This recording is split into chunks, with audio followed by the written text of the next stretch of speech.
تشریف فرما، علماء کرام، بزرگوں، نوجوان ساتھیوں، عزیز طلباء اور اسلام کی عظیم پردہ نشین شہزادیوں، السلام علیکم ورحمۃ اللہ وبرکاتہ۔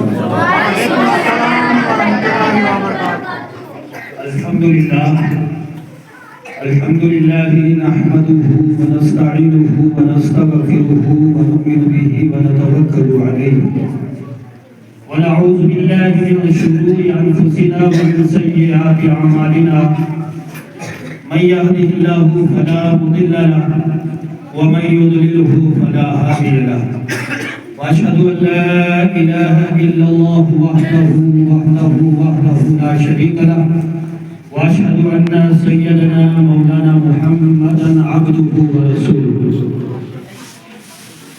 اما بعد فاعوذ بالله من الشيطان الرجيم، بسم الله الرحمن الرحيم، سبحان الذي أسرى بعبده ليلا من المسجد الحرام إلى المسجد الأقصى الذي باركنا حوله لنريه من آياتنا، صدق الله المولانا العظيم وبلغنا رسوله النبي الأمين المتين الرؤوف الرحيم، اللهم أرنا الحق حقا وارزقنا اتباعه وأرنا الباطل باطلا وارزقنا اجتنابه۔ ایک بار عقیدت و محبت کے ساتھ بارگاہ نبی رحمت صلی اللہ علیہ وسلم میں درود پاک کا نذرانہ پیش کریں۔ اللہم صلی علی سیدنا محمد وعلی آل سیدنا محمد واصحاب سیدنا محمد وبارک وسلم، صلاۃ و سلام علیک یا رسول اللہ صلی اللہ علیہ وسلم۔ آج کی یہ محفل مبارکہ جس کے تعلق سے آپ نے سن لیا کہ معراج النبی صلی اللہ علیہ وسلم سے منسوب ہے، یقیناً نبی اکرم صلی اللہ علیہ وسلم کی معراج ایک عظیم معجزہ ہے۔ حضرت عبداللہ ابن عباس تفسیر ابن عباس میں ارشاد فرماتے ہیں کہ اللہ تبارک و تعالی نے حضرت ابراہیم علیہ السلام کو خلعت عطا فرمائی، یعنی اپنا خلیل بنایا، اور حضرت موسیٰ علیہ السلام کو شرف کلام بخشا، یعنی ان سے کلام فرمایا، اور اپنے محبوب کو شرف ملاقات سے نوازا۔ تمہیدی طور پر چند باتیں سن لیں، اس کے بعد میں اپنے موضوع کی طرف آؤں گا اور کوشش کروں گا کہ اس عظیم معجزہ کے جتنے پہلو پر بات ہو سکتی ہے مختصر سے وقت میں وہ بات کی جائے۔ میں نے دعا پڑھی کہ اللہم ارنا الحق حقا وارزقنا اتباعہ، اے اللہ تو ہمیں حق کو حق کر کے دکھا اور اس کی اتباع کی توفیق عطا فرما، وارنا الباطل باطلا، اور باطل کو ہمیں تو باطل کر کے دکھا، وارزقنا اجتنابہ، اور ہمیں باطل سے بچنے کی توفیق عطا فرما۔ ایک قاعدہ یاد رکھیں، بڑے کا احسان چھوٹے پر ہوتا ہے، چھوٹے کا احسان بڑے پر نہیں ہوتا۔ اللہ تعالیٰ کا ساری مخلوق پر احسان ہے، پر اللہ پر کسی کا احسان نہیں ہے۔ نبی، رسول، ملائکہ، غوث، کتب، مومنین، سب پر اللہ کا احسان ہے۔ کس کا احسان ہے؟ اور اللہ پر کسی کا احسان نہیں ہے۔ اسی طرح رسول اکرم صلی اللہ علیہ وسلم کا احسان تمام امت پر ہے، صحابہ پر ہے، اہل بیت پر ہے، خلفائے راشدین پر ہے، مگر ان میں سے کسی کا بھی رسول اللہ پر احسان نہیں ہے، کیونکہ احسان ہمیشہ بڑے کا ہوتا ہے۔ احسان کس کا ہوتا ہے؟ اور دوسری بات یہ یاد رکھیں کہ جب کسی کے مقام کو بیان کیا جاتا ہے، جب کسی کی فضیلت بیان کی جاتی ہے، کہیں بھی اس سے مراد اس زمانے کے پہلے لوگ شامل نہیں ہوتے۔ مثلاً آپ کسی اللہ والے کے بارے میں کہتے ہیں یہ اللہ کے ولیوں کا سردار ہے، تو اس کا مطلب یہ نہیں ہوا کہ امت میں جتنے ولی ہوئے سب کا سردار ہے، مطلب یہ کہ یہ اپنے زمانے اور اپنے بعد والے زمانے کے ولیوں کا سردار ہے۔ بات سمجھ میں آ رہی ہے؟ فضیلت جو ہوتی ہے وہ زمانے کی ہوتی ہے اور زمانے کے بعد والوں پر ہوتی ہے، پہلو پر نہیں ہوتا ہے۔ اس لیے کہ المقدم فالمقدم جو پہلے ہیں وہ تقریب میں، تعظیم میں، مقام میں، مرتبے میں پہلا ہوتا ہے۔ تمام مخلوق کے اعمال کو جمع کر لیا جائے تو کسی بھی نبی کے مقام کو نہیں پہنچ سکتا۔ اسی طرح تمام انبیاء کرام میں پھر 4 نبی بہت اعلیٰ ہیں جنہیں اولو العزم پیغمبر کہا جاتا ہے۔ حضرت موسیٰ علیہ السلام، حضرت عیسیٰ علیہ السلام، حضرت ابراہیم علیہ السلام اور حضرت نوح علیہ السلام، اور 5ویں میرے اور آپ کے نبی، 5 چاروں کے سردار ہیں۔ تو ساری مخلوق میں سب سے افضل اور برتر جو شخصیت ہے وہ جناب محمد رسول اللہ صلی اللہ علیہ وسلم کی ذات ہے۔ اچھا، جو قاعدہ میں نے بیان کیا کہ فضیلت بعد والوں میں ہوتی ہے، پہلے والوں میں، تو اب آپ کہیں گے کہ جو نبی ہمارے نبی سے پہلے آئے پھر ہمارے نبی ان سے افضل کیسے ہیں؟ تو ان کی افضلیت کو قرآن نے بیان کیا اور فرمایا والعصر، قسم ہے زمانہ محدود کی، ان الانسان لفی خسر، بے شک انسان گھاٹے میں ہے، انسان خسارے میں ہے، انسان نقصان میں ہے۔ الا الذین آمنوا وعملوا الصالحات، مگر وہ لوگ جو ایمان لائے اور جنہوں نے اچھے عمل کیے، فرمایا وہ گھاٹے والے نہیں، وہ خسارے والے، وہ نقصان والے نہیں۔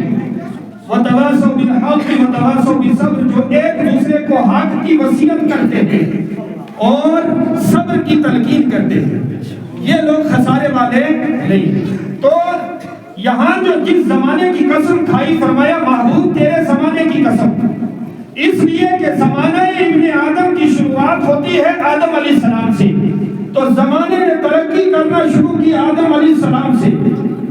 روحانی ترقی کی بات کرو یا کہ موبائل والی ترقی نہیں، روحانی ترقی۔ روحانی ترقی کی شروعات کہاں سے ہوئی؟ آدم علیہ السلام کے دنیا میں آنے سے، پھر تدریجاً یہ آہستہ آہستہ بڑھتی رہی، بڑھتے بڑھتے بڑھتے زمانہ اس مقام پر پہنچ گیا جہاں پر میرے اور آپ کے نبی تشریف لائے۔ تو یہ زمانے کی سب سے اونچی اونچائی اور سب سے بلندی جو ہے وہ محمد رسول اللہ صلی اللہ علیہ وسلم کا زمانہ ہے۔ اور آپ کہیں گے کہ یہ کیسے؟ تو حضور نے خود فرمایا خیر القرون قرنی، لوگوں تمام زمانوں میں سب سے بہتر میرا زمانہ، ثم الذین یلون بہ، پھر جو زمانہ اس سے ملا ہوا ہے وہ بہتر ہے۔ تو سب سے بہتر زمانہ کس کا ہوا؟ ہمارے نبی کا زمانہ۔ اچھا، پھر رسول اللہ کا زمانہ سب سے بہتر، رسول اللہ کے بعد صحابہ کا زمانہ سب سے بہتر، صحابہ کے بعد تابعین کا زمانہ بہتر، تابعین کے بعد تبع تابعین کا زمانہ بہتر، پھر ائمہ مجتہدین کا زمانہ بہتر، پھر ائمہ محدثین کا زمانہ بہتر، پھر اسی طرح چلتے چلتے ہم سے ہمارے باپ دادا کا زمانہ بہتر، ہمارے باپ دادا کے زمانے سے ہمارے پردادا کا زمانہ بہتر ہے۔ کیوں؟ اس لیے کہ ان کا زمانہ ہمارے مقابلے میں نبی کے زمانے کے قریب ہے، اور جو جتنا قرب رسالت کے زمانے کے قریب ہوگا وہ زیادہ بہتر ہوگا۔ بات سمجھ میں آ گئی؟ تو رسول اللہ صلی اللہ علیہ وسلم کیونکہ زمانے کی اونچائی پر ہے، جہاں اس طرف سے بلند زمانے کی بلندی شروع ہوتی ہے، ادھر زمانے کا انحطاط شروع ہوتا ہے، اور جو سب سے اونچائی پر ہو وہ دونوں طرف کا سربراہ ہوتا ہے، دونوں طرف کا رہنما ہوتا ہے، وہ اولین و آخرین کا مرجع ہوتا ہے، وہ اولین و آخرین کا مقام ہوتا ہے، ان کی منزل ہوتی ہے۔ میرے اور آپ کے نبی صلی اللہ علیہ وسلم سے پہلے جتنے انبیاء کرام آئے سب نے فرمایا قولوا لا الہ الا اللہ، لوگوں کہو اللہ کے سوا کوئی معبود نہیں۔ تو پوچھا گیا کیا آپ نے اللہ کو دیکھا؟ فرمایا نہیں، ہمیں جبریل نے خبر دی ہے۔ اب ضرورت تھی ایک ایسی ذات کی کہ جو سارے انبیاء کے اعلان کی تصدیق کر دے، اور وہ یہ نہ کہے کہ مجھ سے جبریل نے کہا، وہ یہ نہ کہے کہ انوائرمنٹ کو دیکھو، اس عالم کے بدلتے نظام کو دیکھو، شمس و چاند کی رفتار کو دیکھو، موسم بہار اور گرمی کے سردیوں کے آنے کے نظام کو دیکھو۔ اس یہ تبدیلی اعلان کرتی ہے کہ کوئی تو ہے جو سورج کو اس کے محور میں چلاتا ہے، کوئی تو ہے جو چاند کو اس کے محور میں چلاتا ہے، کوئی تو ہے جو رات کو دن میں داخل کرتا ہے، پھر دن کو رات میں داخل کرتا ہے، ارے کوئی تو ہے جو پہاڑوں کا سینہ چیر کے اس میں سے پانی کے چشمے جاری کرتا ہے، کوئی تو ہے جو اس سوکھی زمین کے اندر ڈالے ہوئے اناج کے دانے سے پھر ایک تناور درخت فرق پیدا کرتا ہے. یقیناً یہ ساری علامتیں اس بات کی طرف اشارہ کرتی ہے کہ موسم بہار کا اپنے وقت پر آنا، سورج کا وقت پر نکل کے وقت پہ ڈوب جانا، اس نظام عالم کو کوئی ایک ذات ضرور چلا رہی ہے جس کے چلانے سے چل رہا ہے، مگر یہ سارے نشانات تھے. ایک ایسی ذات کی ضرورت تھی جو یہ کہے کہ میں نے شرق کو بھی دیکھا ہے، غرب کو بھی دیکھا ہے، شمال کو بھی دیکھا ہے، جنوب کو بھی دیکھا ہے، میں نے زمین کے چپے چپے کو دیکھا ہے. نہیں، میں نے آسمان اول کو بھی دیکھا ہے، میں نے آسمان دوم کو بھی دیکھا ہے، میں نے سدرۃ المنتہا کو بھی دیکھا ہے، میں نے عرش اعظم کو بھی دیکھا ہے، ارے میں نے لامکان کو بھی دیکھا ہے، جنت و جہنم کو دیکھا ہے، میں نے ساری کائنات کو دیکھا ہے. اور اس لیے دیکھا ہے کہ میرے رب نے مجھے دکھایا ہے اور میں ساری کائنات لے کر آیا ہوں کہ ساری کائنات کا نظام چلانے والا صرف ایک رب ذوالجلال ہے. فرمایا وہ کون ہے؟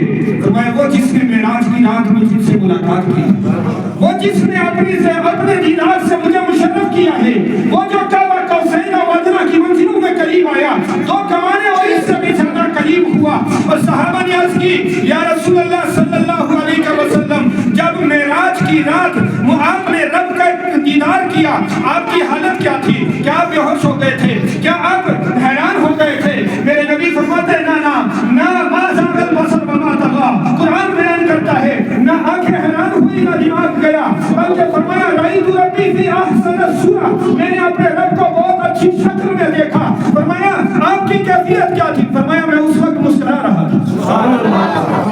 جب دیدار الہی کر رہا تھا تو میں کیا کر رہا تھا؟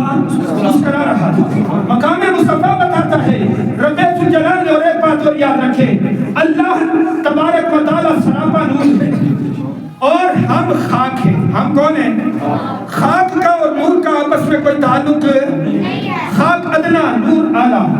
اب ایک ایسی ذات کی ضرورت تھی جو فیض لے اور فیض دے.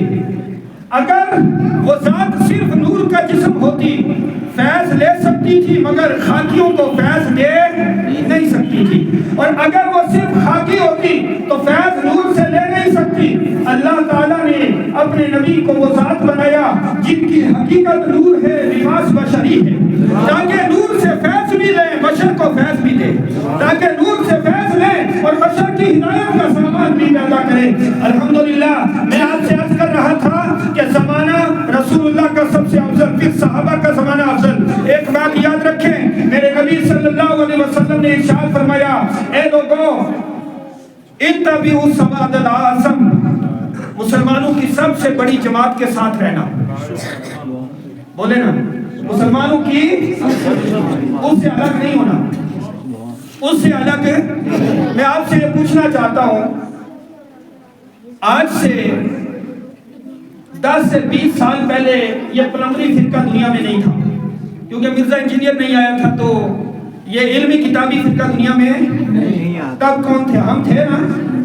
تھوڑا اور پیچھے چلے جاؤ، جو فرقے آج کل ہمارے یہاں پائے جا رہے ہیں وہ والے نہیں تھے. اس سے اور پیچھے چلے جاؤ، انہی لوگوں سے پوچھے تمہارے باپ دادا کون تھے، تو کہتے وہ بھی تم میں سے تھے. وہ بھی کس میں سے تھے؟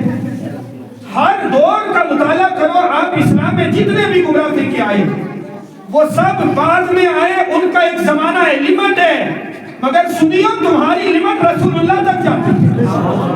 تم صحابہ حضور کے، پھر تابعین سب کے، صحابہ کے دیدار کرنے والے، تب تابعین. اور آپ دیکھیں حنفی ہیں، جیسے ہم نماز پڑھتے ہیں نا حنفی. امام ابو حنیفہ کون ہے؟ امام ابو حنیفہ وہ شخص ہے جس نے رسول اللہ کے 22 صحابہ سے علم سیکھا. اب مجھے بتاؤ جس نے صحابہ سے علم سیکھا ہوگا.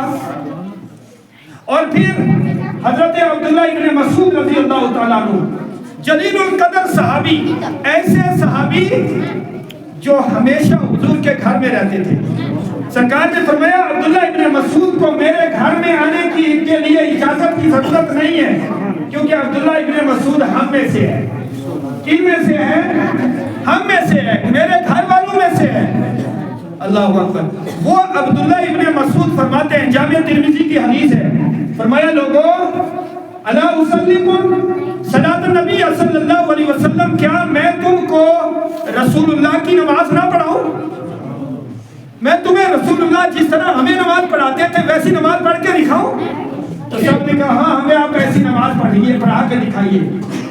آپ نے وضو کیا اور وضو کرنے کے بعد آپ نے 2 رکعت کی نیت کی، نماز کے شروع میں رفع یدین کیا اور پھر پوری نماز میں نہیں کیا، بولے نا بھائی، پھر پوری نماز میں نہیں کیا۔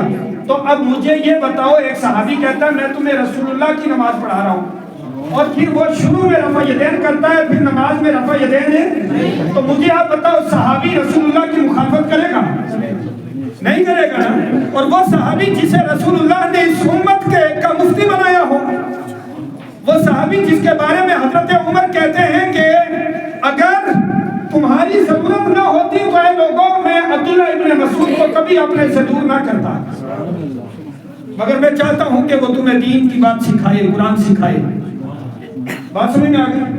حضرت علی رضی اللہ تعالیٰ عنہ سے روایت ہے کہ نماز میں حضرت علی اپنے ہاتھوں کو لاف کے نیچے باندھتے تھے۔ اب حضرت علی وہ ہیں کہ جنہوں نے 9 سال کی عمر میں اسلام قبول کر لیا تھا، پوری زندگی رسول اللہ کے گھر میں رہے، حضور کی تربیت حاصل کی، تو حضرت علی کو نہیں پتا تھا کہ رسول اللہ ہاتھ کہاں باندھتے تھے۔ آپ کہیں گے پھر وہ صحابی جنہوں نے کہا ہم نے دیکھا حضور نے ہاتھ سینے کے نیچے باندھے تھے، سینے پر تو کوئی روایت نہیں، سینے کے نیچے، تو ہم کہیں گے کہ انہوں نے ایک بار دیکھا شبہ ہو سکتا ہے، مگر جو بار بار حضور کے ساتھ پڑھتا رہا اس کی بات زیادہ معتبر ہے۔ بات سمجھ میں آ گئی؟ تو آج سے اب آپ دیکھ لیں پرانی نماز کیا ہے، وہی نماز جو تم پڑھتے ہو ہے یا نہیں؟ بولے نا بھائی، پرانا مسلک کیا ہے؟ وہی جس پر تم ہو۔ تو اس لیے اب ہم یہ کہتے ہیں کہ ہم اپنے پرانے مسلک پر ہیں، کچھ کہتے ہیں تم تو وہ اپنے باپ دادا کے کفر والے مسلک پر، معاذ اللہ۔ لوگوں ہم رسول اللہ کے مسلک کی بات کر رہے ہیں، صحابہ کے مسلک کی بات کر رہے ہیں، تو اللہ کا شکر ہے ہماری نماز بھی پرانی ہے، دین بھی پرانا ہے، ہماری نماز بھی پرانی اور دین بھی اسی پر قائم رہے، اسی پر قائم رہے۔ بات صورت اللہ تعالیٰ لوگوں کو آزماتا ہے نئے نئے چیلنجز کے ذریعے، نئے نئے فتنوں کے ذریعے۔ اب کوئی یہ نہیں کہہ دے گا کہ فتنوں کا دروازہ بند ہو جائے گا، آج ایک فتنہ آیا ہے کل کوئی دوسرا اور نہیں آئے گا، یہ فرقے نکلتے رہیں گے، لوگ اسی طرح ان کے پیچھے دوڑتے رہیں گے۔ ایک بات یاد رکھیں کہ ایک بار اگر آپ نے اہل سنت کو چھوڑا تو لوٹ کے واپسی کا راستہ بند ہو جائے گا، اس لیے کہ رسول اللہ صلی اللہ علیہ وسلم نے فرمایا اتبعوا سواد الاعظم، مسلمانوں کی سب سے بڑی جماعت سواد اعظم کے ساتھ رہو، اور جو اس سے الگ ہوا وہ الگ ہو کے جہنم میں گئے۔ اور پھر حضور نے ارشاد فرمایا اے صحابہ یہ بتاؤ اگر بکریوں کا ایک ریوڑ ہو، کیونکہ حضور کا طریقہ یہ تھا کہ جیسے ایک صحابی کہتے ہیں کہ ہم نماز پڑھ رہے تھے، کیا کر رہے تھے؟ حضور تشریف لائے، ہم نماز پڑھ رہے تھے اور نماز میں رفع یدین کر رہے تھے، کیا کر رہے تھے؟ ایک صحابی آئے، انہوں نے کہا کہ میں کیا دیکھ رہا ہوں کہ تم نماز میں یہ بار بار جو ہے چنچل گھوڑوں کی دموں کی طرح اپنے ہاتھ ہلاتے ہو۔ اس کو فی الصلاۃ، فرمایا نماز میں سکون اختیار کرو، نماز میں سکون اختیار کرو۔ حضور کا طریقہ دیکھو، یہاں صحابہ کو چنچل یعنی دم ہلانے والے گھوڑے سے تشبیہ دی ہے۔ میرے اور آپ کے ہاں یہ جو عام گھوڑے پائے جاتے ہیں وہ تو دم کو ایسے ہلاتے نا، جو شوکی گھوڑے ہوتے ہیں سواری والے وہ دم کو اس طرح ہلاتے ہیں، تو حضور نے منع فرمایا، گھوڑے کی تشبیہ دی۔ یہاں صحابہ کیونکہ اہل عرب زیادہ تر بکریاں رکھتے تھے، ان کو بات سمجھانے کے لیے بکریوں کے ریوڑ کی تشبیہ دی، فرمایا تمہارے پاس ایک بکریوں کا ریوڑ ہو، اس میں سے ایک بکری الگ ہو جائے جنگل میں، بتاؤ اس کے ساتھ کیا ہوگا؟ تو صحابہ کرام نے عرض کی یا رسول اللہ اس کو تو بھیڑیے چیر پھاڑ ڈالیں گے، اس کے تو دیے پانچے ہو جائیں گے، اس کو تو کھا ڈالیں گے۔ فرمایا سنو اگر تم اہل سنت سے الگ ہوئے تو لوگ تمہارا بھی یہی حال کریں گے، ادھر دیوبندی کھینچے گا، ادھر غیر مقلد کھینچے گا، ادھر کوئی اور کھینچے گا، اور تم خود حیران ہو جاؤ گے اب کدھر جائیں۔ اور پھر آج جو دنیا میں ایتھیسٹ پھیل رہا ہے، جہلیت پھیل رہی ہے، لادینیت پھیل رہی ہے، جو لوگ کہہ رہے ہیں کہ کوئی خدا نہیں ہے، اور وہ کہتے ہیں انسان پہلے بندر تھا پھر بندروں سے ترقی کر کے انسان ہو گیا۔ میں نے کہا تم کس نے کہا؟ بھائی اس کا بھی تو جواب دو نا، بندروں کو تو تم ہوتی ہے۔ اور دوسری بات یہ کہ ساری دنیا کی سائنس کو آج ہم چیلنج کرتے ہیں، انسان ترقی کر کے بندر سے انسان ہو گیا، تم سارے مل جاؤ آج ایک بندر کو انسان بنا کے دکھا دو، ہم مان لیں گے، ایک بندر انسان بنا لو، بنا لیں گے یہ؟ تو جب آج نہیں بنا سکتے تو لگتا ہے پہلے کیسے بنا لیا ہوگا؟ آج تو ٹیکنالوجی ترقی اتنی زیادہ بڑھ گئی ہے، تو اس کا مطلب یہ ہے انسان اللہ نے ایک الگ مخلوق پیدا کی ہے اور بندر ایک الگ مخلوق ہے۔ بات سمجھ میں آ رہی ہے؟ اب کسی کے ڈی این اے میں بندر شامل کر دیا گیا ہو تو اس کا کیا کہیں گے؟ تو ترقی زمانہ ترقی یافتہ ہے، تو اس میں ایک الگ مسئلہ ہے۔ مگر الحمدللہ ہم سب آدم کی اولاد ہیں علیہ السلام، اور ہم جناب محمد رسول اللہ کے امتی ہیں۔ ہم دین نہیں بدلا کرتے، دین ہم کپڑوں کی طرح مسلک نہیں بدلتے، کیونکہ ہم ٹکے ہیں وہاں پر جہاں رسول اللہ ہمیں چھوڑ کر گئے، مضبوطی کے ساتھ کھڑے رہے۔ یہ معراج شریف ہے نا، اس پر بھی بہت سارا نوجوانوں کو بڑا سہن کرنا پڑتا ہے بیچاروں کو۔ سوشل میڈیا پر بڑی بڑی پوسٹیں آ جائیں گی، اور پھر ہمارے کئی نوجوانوں کا گلہ بھی ہوتا ہے، مولوی صاحب آپ جواب میں نہیں لکھو۔ بھائی کتنوں کو لکھے ہیں؟ چاروں طرف ہیں دین کے دشمن، بیچ میں تنہا میرا رضا، ایسے میں اسلام بچانا سب کے بس کی بات ہے۔ کتنوں کا جواب لکھا جائے؟ ہر بندہ اپنی رائے دے رہا ہوتا ہے۔ تو آج بھی ایک کوہرام بچے گا، اور معراج ثابت ہی نہیں ہے، معراج شریف اور اس رات کی تو کوئی ثبوت ہی نہیں ہے، جبکہ یہ خود ائمہ محدثین اور ائمہ فقہا کے اصولوں سے رکرداری کر رہے ہیں، جن کے لیے یہ کہتے ہیں کہ وہ اسلاف ہیں، ہم ان کی پیروی کرتے۔ اگر تم ان کی پیروی کرتے ہو تو پھر انہوں نے ہی لکھا ہے کہ زیادہ تر معتبر مشہور روایت یہ ہے کہ نبی اکرم صلی اللہ علیہ وسلم کے اعلان نبوت کے 10-12 سال 27 رجب المرجب کو آقا کریم جب طائف سے واپس آئے، ایک رات ام ہانی کے گھر میں سوئے تھے، طائر سدرہ جبریل نے آ کے جگایا اور لامکہ کی سیر کروائی۔ لامکہ کی مسئلہ ایک ہی ہے، اہل محبت کو نا تنکے کا سہارا چاہیے۔ کس کا؟ امام مالک رحمت اللہ علیہ مدینہ کی گلیوں میں جاتے نا، مدینہ کی گلیوں کو بوسہ دیتے تھے، چومتے تھے۔ کسی نے کہا کہ تم مدینہ کی گلیوں کو مالک کیوں بوسہ دیتے ہو؟ فرمایا اس لیے کہ ادھر سے حضور گزرے ہوں گے، حضور کا جسم لگا ہوگا۔ انہوں نے کہا کہ بھائی کیا ضروری ہے کہ حضور کا جسم لگا؟ فرمایا سرکار کے جسم کا کپڑا لگا ہوگا، اس لیے چپ رہا ہوں۔ کہا کوئی ضروری نہیں ہے کہ سرکار کے جسم کا کپڑا لگا ہو، حضور تو سمٹ کے چلتے تھے۔ فرمایا اچھا تو پھر ان گلیوں میں سے حضور گزرے ہوں گے اور ان گلیوں نے حضور کو دیکھا ہوگا، اس لیے چپ رہا ہوں۔ تو انہوں نے کہا یہ بھی کوئی ضروری نہیں ہے کہ اس گلی سے حضور گزرے ہو۔ فرمایا ارے اتنی بحث کیوں کرتے ہو؟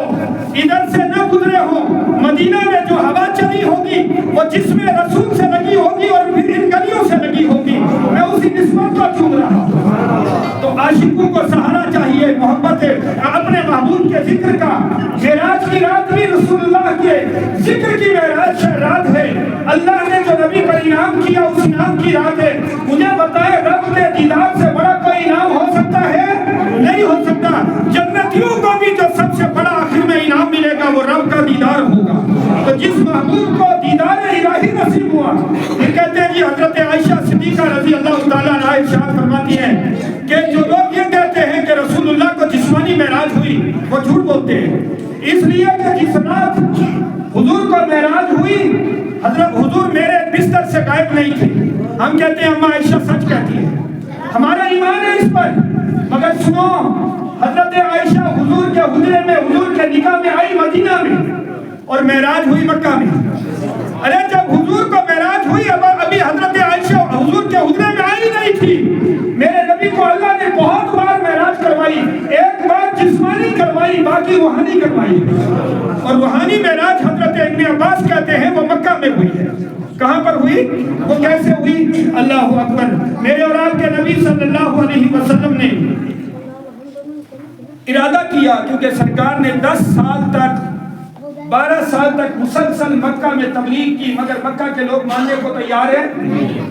آخر میں میرے اور آپ کے نبی صلی اللہ علیہ وسلم نے ارادہ کیا کہ مکہ سے باہر نکل کے کسی اور قوم کو دعوت اسلام دوں، شاید وہ اسلام قبول کر لے تو ان کی دیکھا دیکھی مکہ والے بھی قبول کر لیں گے۔ تو سرکار مکہ سے نکلے اور طائف میں گئے۔ کہاں گئے؟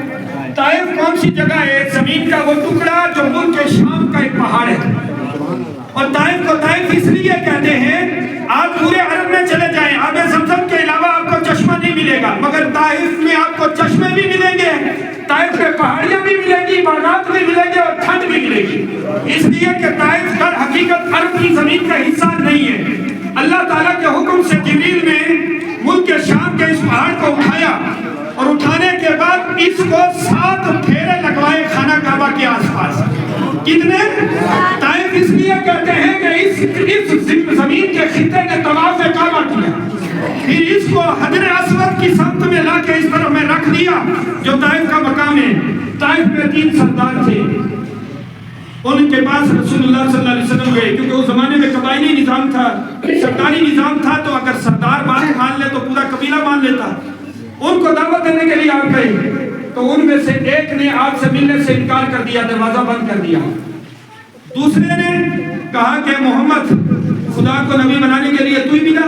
اللہ، کیسے شخص سب جھوٹے تھے، اور میرے اور آپ کے نبی نے یہ سب میرے اور آپ کے لیے برداشت کیا. اور تیسرے نے کہا کہ محمد میں تم سے بات نہیں کرنا چاہتا، اگر تم سچے ہو تو کسی سچے نبی سے بحث کرنا ہلاکت کا باعث ہے، اور اگر تم جھوٹے ہو تو میں جھوٹوں سے بات نہیں کرتا.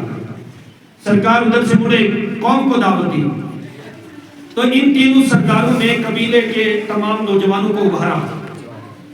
وہ نوجوان آئے اور آ کے انہوں نے شور و گل شروع کر دیا.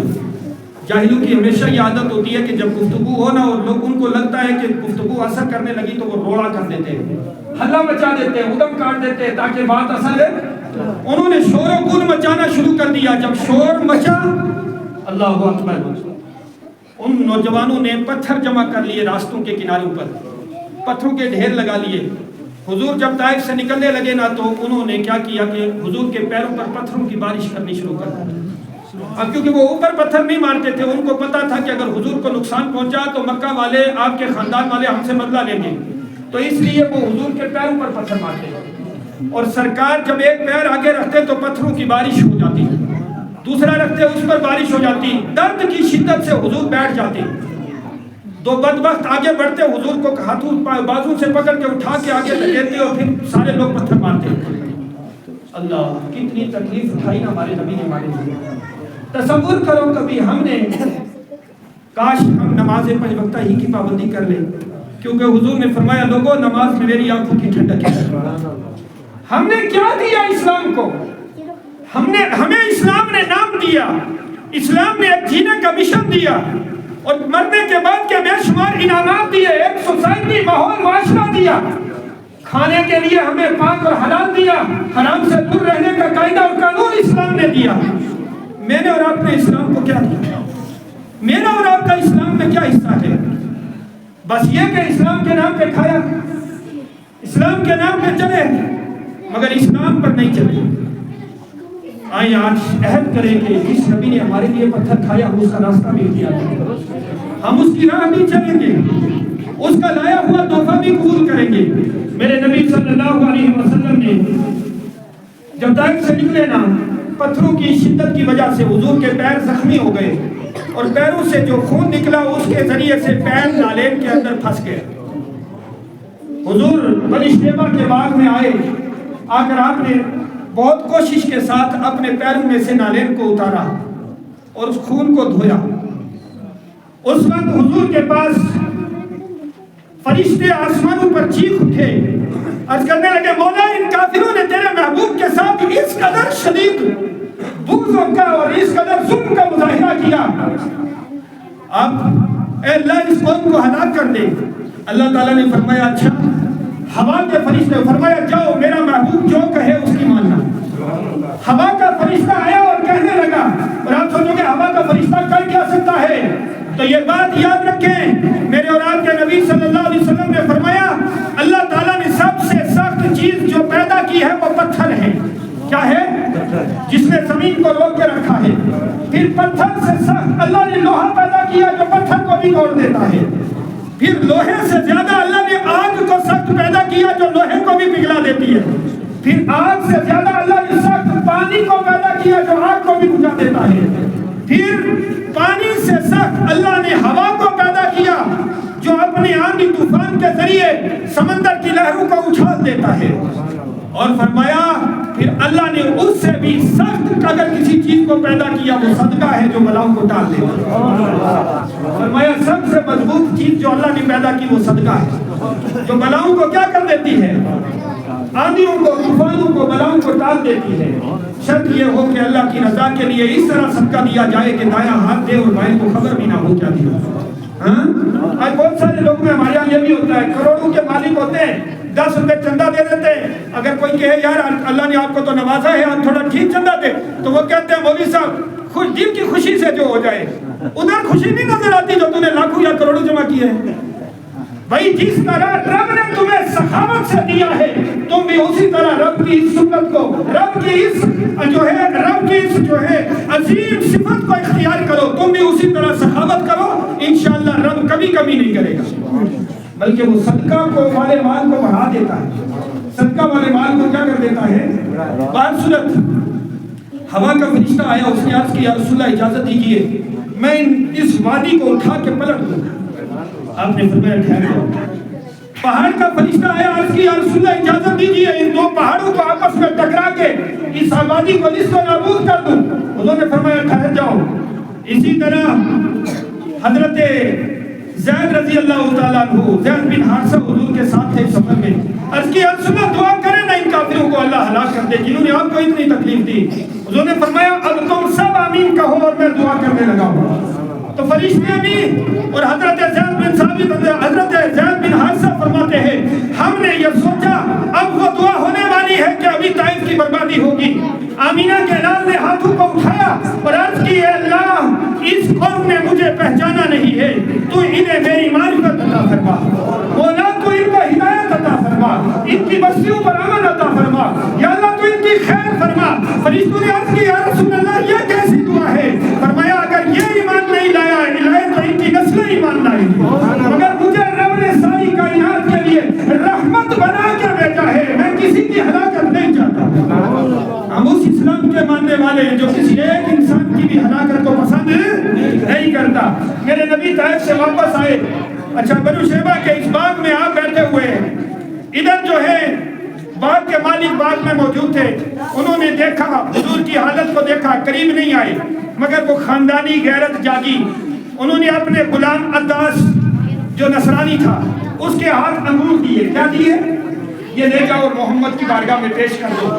اس نے لا کے آپ کو انگور پیش کیے، آپ نے انگور توڑے اور بسم اللہ کر کے کھایا۔ تو عداس کہنے لگا یہ کلمہ جو تم نے پڑھا ہے بسم اللہ الرحمن الرحیم، میں نے تو اس بستی میں یہ کلمہ کسی سے نہیں سنا ہے، یہاں تو سب لات و عزا کے کلمہ پڑھتے ہیں، یہ کون سا کلمہ ہے؟ آپ نے فرمایا تو کہاں سے ہے؟ کہنے لگا میں نیروا کا رہنے والا ہوں۔ فرمایا اچھا میرے بھائی یونس علیہ السلام کی بستی کا ہے؟ کہنے لگا یونس کیسے آپ کے بھائی ہے؟ فرمایا یونس بھی نبی ہے اور میں بھی نبی ہوں۔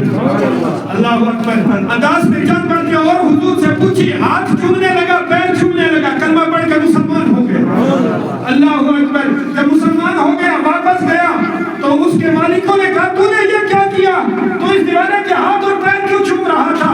کہا دیوانہ مت کہو یہ اللہ کا نبی ہے اور یہ اللہ کا آخری نبی ہے اور میں نے کلمہ پڑھ لیا ہے۔ قربان چاہیے اللہ تعالیٰ جسے چاہتا ہے ان اللہ یہدی من یشاء الی صراط مستقیم، اللہ جسے چاہتا ہے سیدھے راستے کی ہدایت عطا فرما دیتا ہے۔ حضرت عباس مسلمان ہو گئے۔ جب آپ مسلمان ہوئے میرے نبی یہاں سے آگے بڑھے، ایک وادی نخلا میں رات کو ہو گئی، حضور کھجوروں کے جو ہے جھرمٹ میں کھجوروں کے جنگل میں رات کو قیام کیا۔ اللہ ایک پروردگار ہے، ایک اس کا معبود ہے، اور قربان چاہیے حضور نے نماز کی نیت کی، نماز عشاء پڑھنی شروع کی اور نماز کے اندر قرآن کی تلاوت شروع کر دی۔ اور ایک قربان چاہیے صاحب قرآن جب قرآن پڑھتا ہوگا اعجاز کا عالم کیا ہوگا۔ ادھر سے جنوں کی ایک بہت بڑی جماعت جا رہی تھی، جو ہی قرآن سنا ٹھہر گئی اور انتظار کر کے سننے لگے۔ جب نماز فارغ ہوئی تو بارگاہ میں حاضر ہوئے، کہنے لگے ہم جینے زمین کے بدلے ہوئے نظام کا پتہ کرنے کے لیے شیطان نے ہمیں زمین میں کاشت کے لیے بھیجا تھا، مگر آپ کے پڑھنے نے ہمیں حیرت میں ڈال دیا۔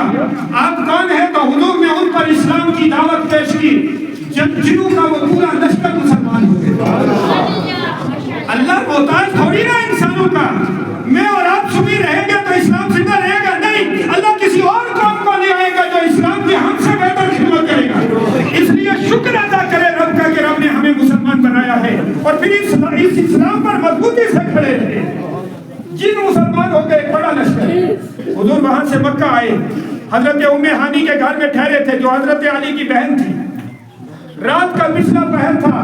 میرے نبی کی ہر رات کی عادت یہ تھی کہ سرکار رات کو نماز کے لیے کھڑے ہوتے.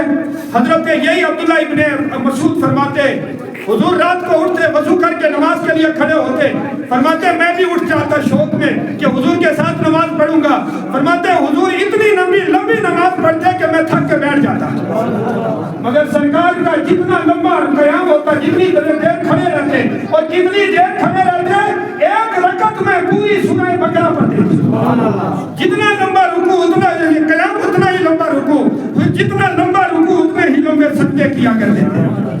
اللہ اللہ, اس طرح سرکار نماز پڑھتے. مگر معراج کی رات حضور حضرت ام ہانی کے گھر میں چادر اوڑھ کے سو گئے. قربان جائیے. جب حضور سوئے تو اللہ نے جبریل امین کو بھیجا. فرمایا 70,000 ملائکہ کو ساتھ میں لے کے جاؤ اور میرے محبوب کو لے کے آؤ تاکہ اسے معراج کرائی جائے.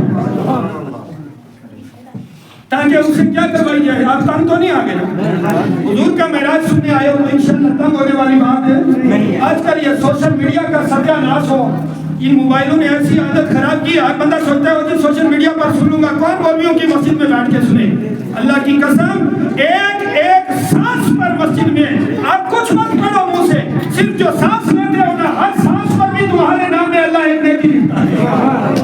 یہ خانہ خدا ہے, یہ کوئی عام جگہ نہیں. صرف بیٹھنے پر بھی یہاں رب اجر دکھ رہا ہے. تو انشاءاللہ تعالیٰ اسی شوق سے بیٹھیں گے. میرے نبی صلی اللہ علیہ وسلم سو رہے, جبریل امین آئے.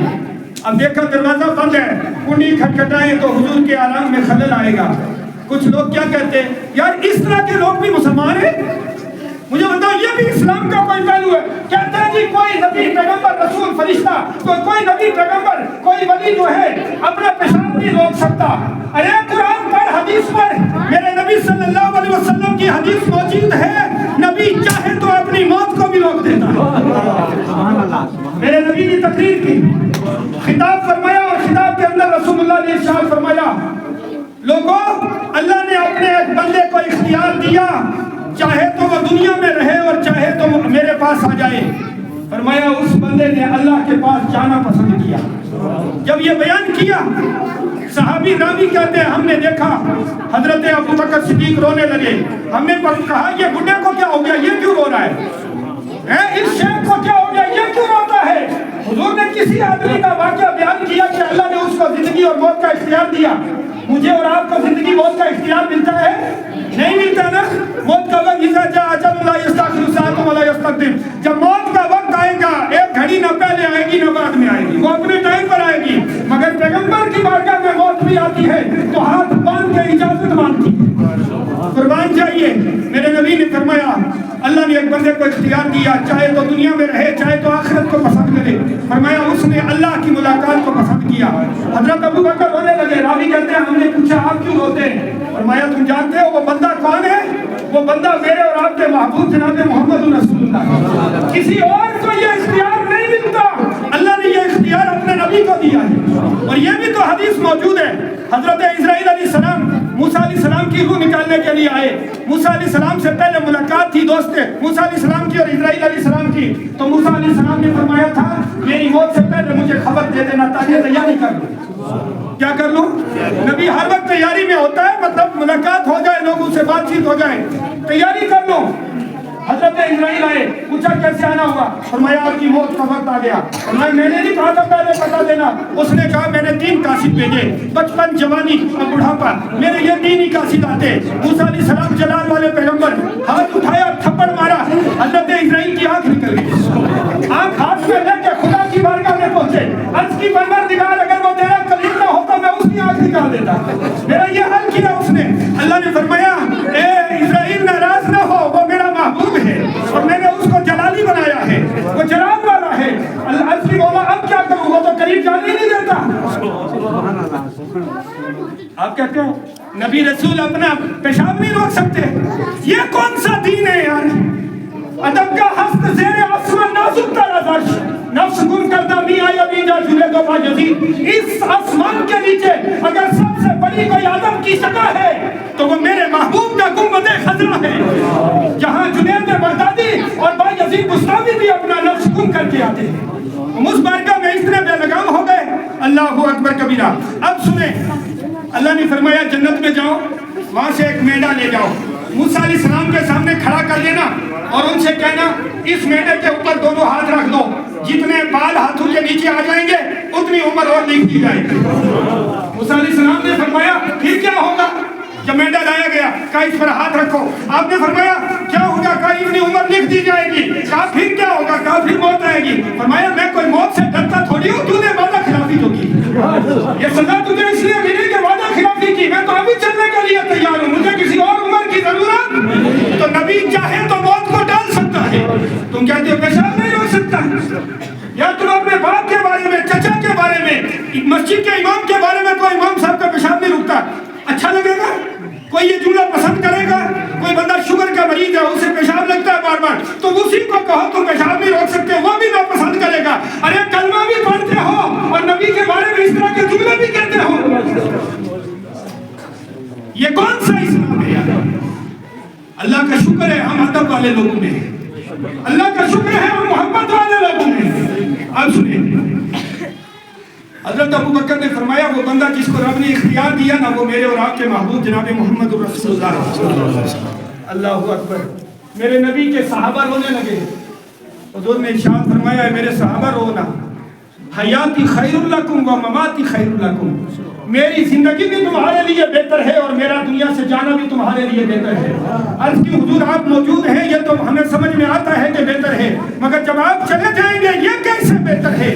میرے نبی کا جواب سنے، فرمایا جب تک میں تمہارے درمیان موجود رہوں گا اللہ کے احکام کو بیان کروں گا، تمہاری تربیت اور تعلیم کروں گا، اور جب دنیا سے چلا جاؤں گا صبح شام تمہارے عمل میرے پاس پیش کیے جائیں گے، میں تمہاری نیکیوں پر اللہ کا شکر ادا کروں گا اور تمہارے گناہوں پر رب کی بارگاہ میں تمہارے لیے استغفار کروں گا۔ نبی امت کے عمل سے بھی باخبر ہے، یہ جو کہتے ہیں پیشاب نہیں روک سکتے ان کے عمل سے بھی باخبر ہے۔ اور جس دن قیامت میں کوئی پرسان حال نہ ہوگا، من الذی یشفع عندہ، کون ہے جو اللہ کے پاس تمہاری سفارش کر سکے، الا باذنہ، مگر وہی جس کو اللہ اجازت دے گا۔ اور قسم خدا کی اولاد آدم میں اللہ کسے اجازت دے گا؟ وہ محمد رسول اللہ کی۔ اس دن آج لے ان کی پناہ، آج مدد مانگ ان سے، پھر نہ مانیں گے قیامت میں اگر تم مان گئے۔ خود دیکھ کے مقام محمود پر مانے گا کہ ہاں یار بات صحیح ہے، مصطفیٰ کا بڑا مقام ہے، مگر اس دن کہہ دیا جائے گا یہ بن دیکھے ایمان لانے والی بات تھی، یہ دنیا میں ماننے کی بات تھی، آج دیکھ کے مان رہا ہے۔ آج کے دیکھ کے ماننا کسی کا بھی قبول ہے نہیں ہے۔ تو میرے نبی صلی اللہ علیہ وسلم سو رہے ہیں، جبریل نے مناسب نہیں سمجھا کہ کنڈی کھٹکھٹا کے حضور کی نیند میں خلل پڑے، چھت پھاڑ کے داخل ہوئے۔ کہاں سے داخل ہوئے؟ کہتے چھت پھاڑنے میں راز یہ تھا کہ تاکہ جب مصطفیٰ دیکھے کہ چھت پھٹی ہے تو حضور سمجھ جائیں کہ آج بلندی کی طرف جانے والا ہے۔ آئے تو دیکھا حضور سو رہے ہیں، عرض کی جبریل نے یا اللہ تیرا محبوب سو رہا ہے، جگاؤں کیسے؟ رب نے فرمایا جبریل میں نے تیری آنکھیں بنائی ہے کافور سے اور نبی کے تلوے ہیں نور سے، اپنی کافوری آنکھوں کو نبی کے تلووں پہ رکھ دے۔ جبریل نے جو ہی ٹھنڈی ٹھنڈی آنکھیں رکھی، حضور نے آنکھیں کھول دی، فرمایا جبریل یہ کون سا انداز ہے؟ عرض کی میں چوم نہیں رہا ہوں، رب چموا رہا ہے، میں مل نہیں رہا ہوں، رب کا حکم ہے۔ حضور نے فرمایا جبریل بتاؤ کیسے آنا ہوا؟ فرمایا آج رب آپ کی ملاقات کا مشتاق ہے۔ میرے نبی فرماتے ہیں وہاں سے اٹھ کے ہم حرم کعبہ میں آئے، آگے وضو کیا، ایک سواری پیش کی، کیا کی؟ جس کا نام ہے براق، جو گدھے سے تھوڑی بلند اور گھوڑے سے تھوڑی چھوٹی، اور وہ سواری کتنی تیز رفتار ہے، جہاں تک اس کی نظر جاتی ہے وہاں پر اس کا قدم پڑتا ہے۔ حضور اس سواری پر سوار ہوئے، حرم سے سفر شروع ہوا، چلتے چلتے جب فلسطین کی زمین پر پہنچے، آپ فرماتے ہیں میں نے دیکھا موسیٰ اپنی قبر میں نماز پڑھ رہے ہیں۔ اگر تم بھی نبی کی طرح ہو تو بتاؤ دادا کی قبر میں کیا کر رہے ہیں؟ بھئی اپنے ہی ملک کے بارے میں بتاؤ، ان سے تو تعلق بھی ہوتا ہے۔ نبی سواری میں کر رہے ہیں اور فرماتے ہیں میں نے دیکھا موسیٰ قبر میں نماز پڑھ رہا ہے۔ اب مجھے یہ بتاؤ نماز زندہ پڑھتا ہے یا مردہ پڑھتا ہے؟ اس لیے تو فرماتا ہے بل احیاء عند ربہم یرزقون، وہ لوگ جو اللہ کی راہ میں شہید کیے گئے تھے انہیں مردہ گمان نہ کرنا، بلکہ وہ زندہ ہے اور تم ان کی زندگی کا شعور تمہیں نہیں ہے، تم نہیں سمجھ سکتے ان کی زندگی کو۔ ارے جب ایک امتی شہید زندہ ہے تو نبی بدرجہ اولا زندہ ہے۔ موسیٰ علیہ السلام کا میں کیا کر رہے ہیں؟ نماز پڑھ رہے ہیں۔ حضور فرماتے بعد سے آگے بڑھے، بیت اللحم پہنچے۔ بیت اللحم وہ جگہ ہے جہاں پر حضرت عیسیٰ علیہ السلام کی ولادت ہوئی۔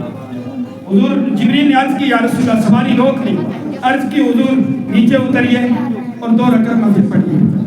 کیا کریے؟ 2 رکعت نفل پڑھیے۔ یعنی آپ اپنا مقام دیکھو اور نبی پر اعتراض کرنے والوں کی جہالت دیکھو۔ یہ براق نا جب حضور اس پر چڑھنے لگے نا تو خوشی سے اچھلنے لگا۔ جبریل نے کہا ٹھہر، کیا تجھے پتا نہیں تم پر سوال کون ہو رہا ہے؟ کہنے لگا میں اپنے مقدر پر خوش ہوں، بس ایک عرض ہے۔ کہا کیا؟ حضور سے کہیں کہ قیامت کے دن جب جنت میں جائے نا تب میرے پیٹھ پہ سوار ہو کے دوبارہ چلے، تب بھی مجھے قبول کر لیں، قربان جائیے۔ میرے نبی نے 2 رکعت نفل پڑھے۔ پوچھا جبریل یہ کون سی جگہ ہے؟ عرض کیا رسول اللہ یہ وہ جگہ ہے جہاں حضرت عیسیٰ علیہ السلام پیدا ہوئے۔ بھائی ہزاروں سال بعد نہیں، 671 سال بعد اور لگ بھگ 700 سال کے بعد حضور اس جگہ 2 رکعت نفل پڑھ رہے ہیں جہاں پہ حضرت جو ہے سیدنا عیسیٰ علیہ السلام پیدا ہوئے۔ یار پیدائش والی جگہ پہ 2 رکعت نفل پڑھ کے میلاد عیسیٰ منایا حضور نے، اور ہم حضور کا میلاد منائیں تو پیٹ میں درد ہو جاتا ہے۔ سمجھ میں آئی؟ میرے نبی فرماتے وہاں سے ہم آگے بڑھے، مسجد اقصی میں گئے۔ کہاں گئے؟ بیت المقدس جو فلسطین میں مسجد ہے۔ دعا کرے اللہ اس مسجد کو آزاد کرے، ہم سب کو وہاں کی زیارت نصیب فرمائے۔ کسی مسجد کی زیارت میں جانے میں سب سے زیادہ جو ثواب ہے نا وہ ایک خانہ کعبہ ہے، دوسری مسجد نبوی ہے اور تیسری مسجد اقصی ہے۔ اللہ ہم سب کو وہاں کی حاضری نصیب فرمائے اور اللہ اس مسجد کو آزاد فرمائے، ان کے شہداء کی شہادت کو اللہ قبول فرمائے۔ میرے نبی فرماتے مسجد اقصی میں گیا تو جبریل نے ایک پتھر میں سوراخ کیا۔ جبریل کے لیے وہ پتھر آٹے کی طرح نرم ہو گیا۔ سوراخ کر کے حضور کی سواری کی لگام باندھی، رسہ باندھا۔ حضور مسجد نبوی میں داخل ہوئے اور ایک بات یاد رکھے، دنیا کی کوئی بھی سواری ہو نا نبوت کی رفتار سے نہیں بڑھ سکتی۔ نبوت کی رفتار سب سے بڑی رفتار ہے، اس لیے کہ حضور وہاں سے گزرے موسیٰ علیہ السلام کی قبر سے تو دیکھا موسیٰ قبر میں نماز پڑھ رہے ہیں۔ جب حضور مسجد اقصی میں داخل ہوئے تو دیکھا موسیٰ علیہ السلام وہاں موجود ہیں، تمام انبیاء موجود ہیں۔ اذان ہو گئی، تکبیر ہو گئی، امامت کا انتظار ہے۔ جبریل نے تکبیر پڑھی، حضرت جبریل آگے بڑھے، حضور کا ہاتھ پکڑا اور مصلی پر کھڑا کر دیا۔ حضور نے تمام انبیاء کرام کو نماز پڑھائی۔ اللہ تمام انبیاء کی امامت حضور نے فرمائی۔ پھر اس کے بعد انبیاء کرام ممبروں پر بیٹھے، ایک کے بعد ایک آتا مسجد اقصی کے ممبر پر کھڑا ہو کے تقریر کرتا۔ وہ کہتا اللہ نے، کوئی کہتا اللہ نے مجھے کریم بنایا، مجھ سے شرف کلام کیا۔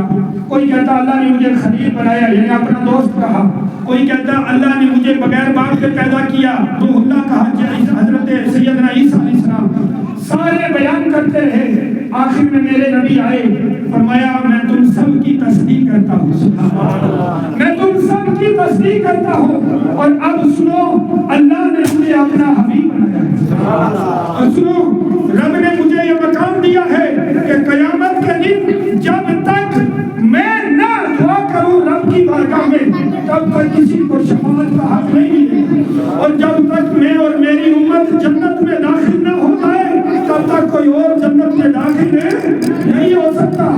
حضور فرماتے سارے انبیاء کے بعد ابراہیم علیہ السلام کھڑے ہوئے، کہنے لگے اے جماعت انبیاء، اللہ نے محمد رسول اللہ کو تم سب پر فضیلت عطا کی ہے۔ تم سب پر کیا عطا کی ہے؟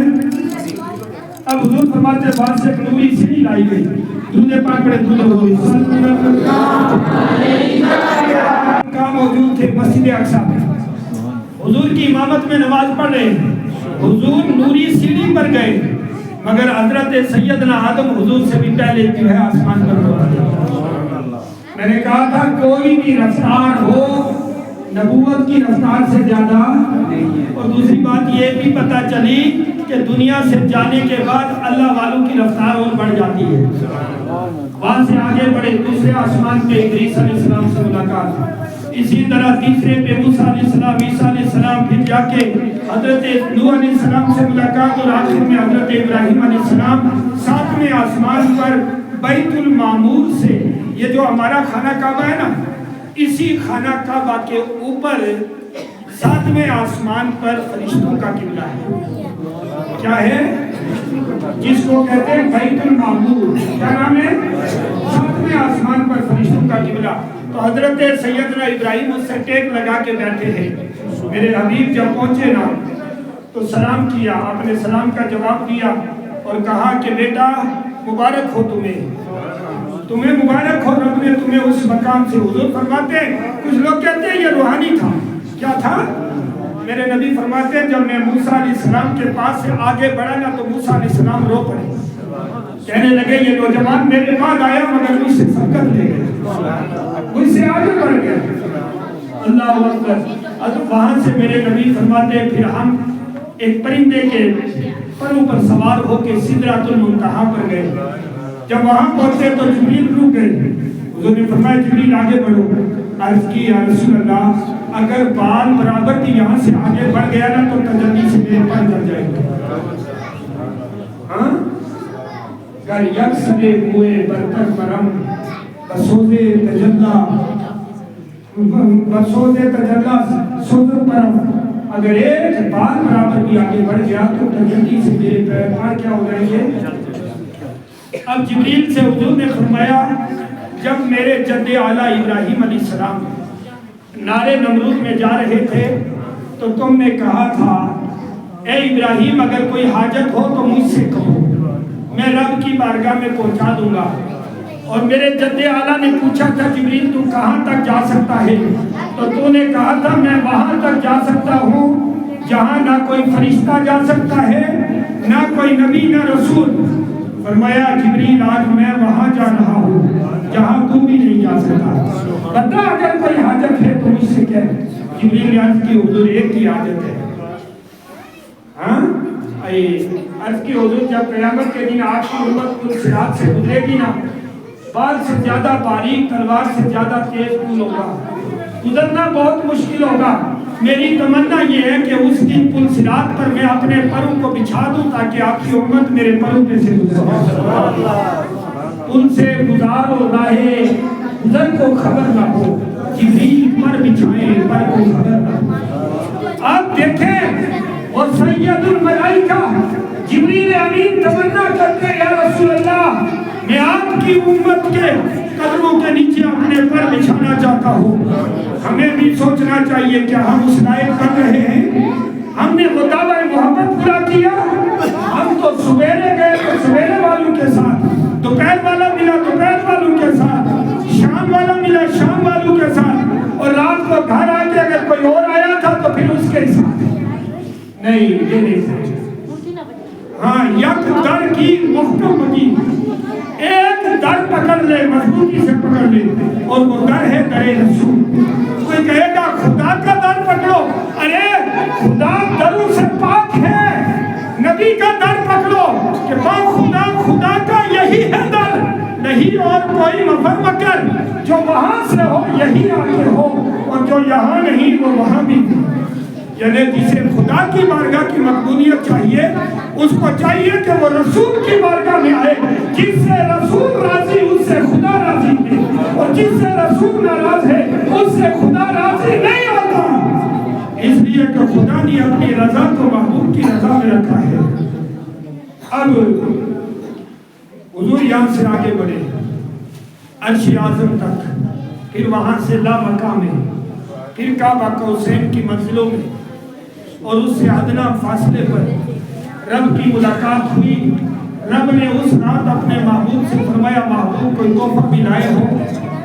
عرض کی مولا ساری کائنات تیری ہے، اس میں مگر تیرے لیے کیا تحفہ لایا، مگر میں وہ چیز لایا ہوں جو تیری بارگاہ میں نہیں. حضور نے جب یہ عرض کیا اللہ نے فرمایا وہ کیا ہے جو میری بارگاہ میں نہیں. حضور نے عرض کیا یا رب ذوالجلال میں سجدہ لایا ہوں، نہیں لایا. تو کسی کو سجدہ نہیں کرتا، تو کسی کی بندگی نہیں کرتا، تو معبود ہے، ساری کائنات تیری بندگی کرتی ہے، تو کسی کی بندگی، میں تیری بارگاہ میں گیا ہوں، التحیات للہ، تمام مدنی عبادتیں اللہ کے لیے، والطیبات والصلوات، اور تمام قولی عبادتیں اللہ کے لیے، والطیبات، اور تمام مالی عبادت اللہ کے لیے، یعنی میں زبان سے ذکر کروں تو تیرے لیے، میں رکوع سجدہ کروں تو تیرے لیے، میں جو بھی خرچ کروں تو تیرے لیے۔ اللہ نے فرمایا السلام علیکہ ایھا النبی، اے نبی تجھ پر سلامتی ہو۔ آج کی مولا انعام کی رات ہے، صرف مجھ پر نہیں، والسلام علینا وعلی عباد اللہ الصالحین، آج تیرا سلام میری ساری گناہگار امت پر ہونا چاہیے اور پھر نیکوں پر بھی ہونا چاہیے۔ اس قربت کی رات میں رسول اللہ نے گناہگاروں کو نہیں بلایا، پہلے فرمایا السلام علینا، مولا تیرا سلام ہم سب پر ہو، اور اس کے بعد کیٹیگوری طریقے پر الگ کر کے فرمایا وعلی عباد اللہ الصالحین، مولا تیرے نیک بندوں پر سلام دیا۔ اللہ اکبر۔ یہ فرشتوں نے جب کلام سنا پکار اٹھے اشہد ان لا الہ الا اللہ واشہد ان محمدا عبدہ ورسولہ، ہم گواہی دیتے ہیں کہ اللہ کے سوا کوئی معبود نہیں اور محمد رسول اللہ صلی اللہ علیہ وسلم اللہ کے بندے اور اس کے اب حضور جب معراج سے واپس آئے تو اللہ نے جو تحفہ دیا، نکتے کی بات میں اپنی بات کو سمجھوں تو تحفہ کیا دیا؟ 50 نمازیں۔ کتنی؟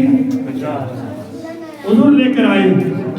اچھا اللہ بھی جانتا تھا کہ 50 پڑھ نہیں سکتے، حضور کو بھی علم تھا کہ امت 50 پڑھے، مگر رب نے ایک راز کا پردہ اٹھانا تھا، ایک حسرت پوری ہونی تھی، ایک آرزو پوری ہونی تھی، اور وہ حسرت اور آرزو کیا تھی؟ موسیٰ علیہ السلام نے کوہ طور پر عرض کی تھی مولا مجھے اپنا جلوہ دکھا، رب نے فرمایا کہ نہیں موسیٰ تو مجھے نہیں دیکھ سکتا۔ جب حد سے زیادہ اللہ کی بارگاہ میں ضد کی تو رب ذوالجلال نے فرمایا اے موسیٰ میں اس پہاڑ پر اپنی تجلی ڈالتا ہوں، تم پہاڑ کو دیکھو، اگر برداشت کر گئے تو پھر میرا دیدار کر لو گے۔ جو ہی پہاڑ کی طرف دیکھا تجلی پڑی، وَخَرَّ مُوسَىٰ صَعِقًا، موسیٰ علیہ السلام بے ہوش ہوتے گر پڑے۔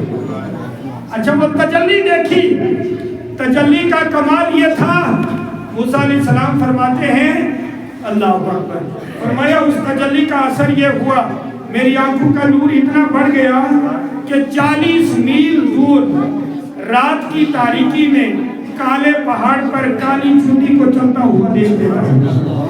ارے اگر تجلی دیکھنے والا اور تجلی گاہ کو دیکھنے والا یعنی کوہ طور کو دیکھنے والا اس کی آنکھوں کا نور اتنا بڑھ جاتا ہے تو جس نے رب کا دیدار کیا اس کی نگاہ کا عالم کیا ہوگا؟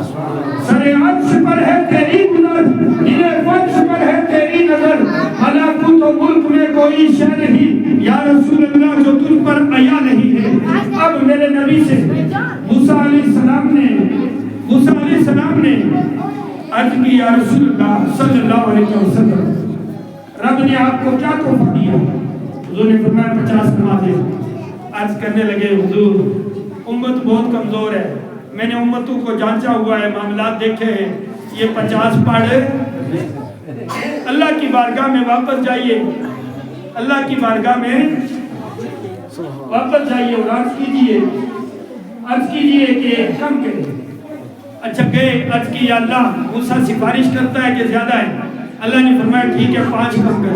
کتنی؟ 45 رہ گئی، ایک بار کیوں نہیں ہو گئی؟ ہاں اللہ اللہ۔ واپس آئے، موسیٰ علیہ السلام نے کہا اب بھی زیادہ ہے، جائیے۔ گئے 5 اور کم ہو گئی، 40 رہ گئی۔ پھر آئے، کہا یہ بھی زیادہ ہے، 5 اور کم ہوئی، 35 رہ گئی، 7 مرتبہ گئے۔ جب بار بار گئے تو نمازیں کم ہوتی نہیں، 5 رہی نا، تو موسیٰ علیہ السلام کہنے لگے ابھی اور جائیے، ابھی بھی زیادہ ہے۔ میری امت پر 2 تھی وہ بھی نہیں پڑھ رہے تھے، آپ نے فرمایا اب مجھے رب کی بارگاہ میں جاتے ہوئے شرم آتی ہے۔ حضور فرماتے ہیں کہ اب نمازیں کم کروانے میں رب کی بارگاہ میں جانے کا مطلب نہیں ہے کہ دیدار الہی میں، فرمایا رب کی بارگاہ میں بار بار جا کے نمازوں کے کم کرنے کا، یہ بار بار درخواست کرنا، اس پر شرم آتی ہے۔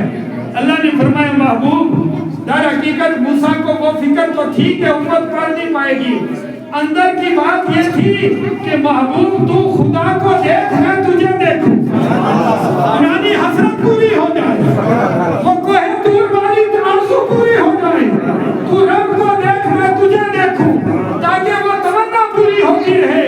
اور جو جو دیدار کیا تمنا اور بڑھتی گئی، اس بار ہر بار کہتے ہیں اور جائیے، 5 پر بھی بس نہیں کر رہے۔ تب اللہ نے فرمایا محبوب آپ کا جو امتی 5 پڑھے گا میں پورے 50 کا ثواب دوں گا۔ اب مجھے آپ بتاؤ نمازیں کتنی پڑھنی، ثواب کتنی کا؟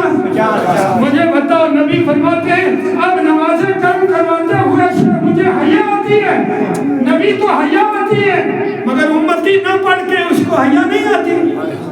تو انشاءاللہ نمازوں کی پابندی کریں گے انشاءاللہ، اس لیے کہ یہ معراج کا تحفہ ہے۔ آنے والی رات کو قیام کریں۔ قیام کا مطلب یہ ہے اگر ٹھنڈ بہت زیادہ ہے آپ اپنے چولہے کے آگے بیٹھ جائیں، خدا ہر جگہ موجود ہے۔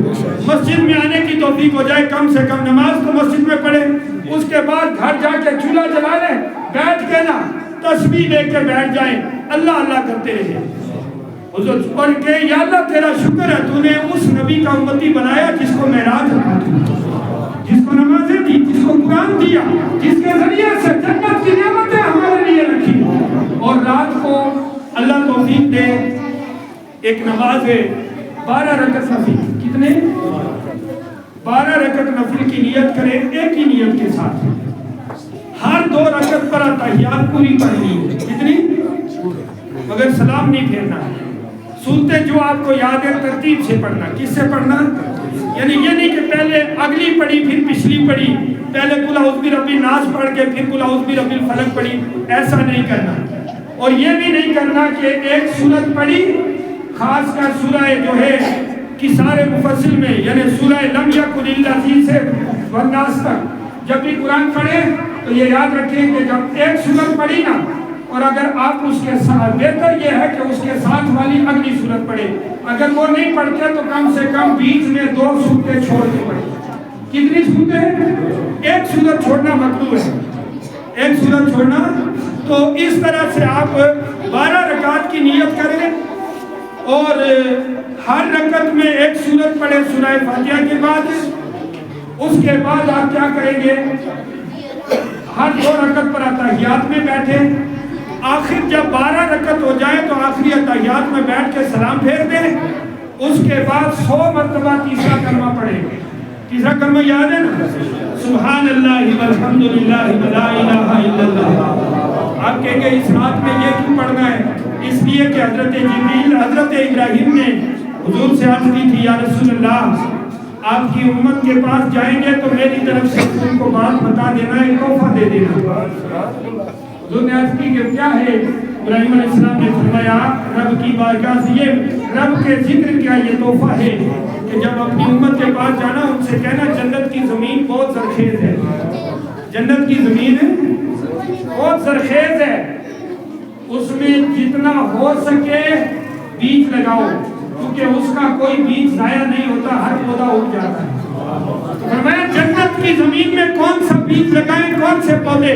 فرمایا جب مومن ایک بار پڑھتا ہے نا تیسرا کلمہ جنت میں ایک درخت لگ جاتا ہے۔ تو یہ بھی معراج کا تحفہ ہے، اس لیے آج رات پڑھے 100 مرتبہ، اس کے بعد 100 مرتبہ درود شریف پڑھیں۔ کیا پڑھیں؟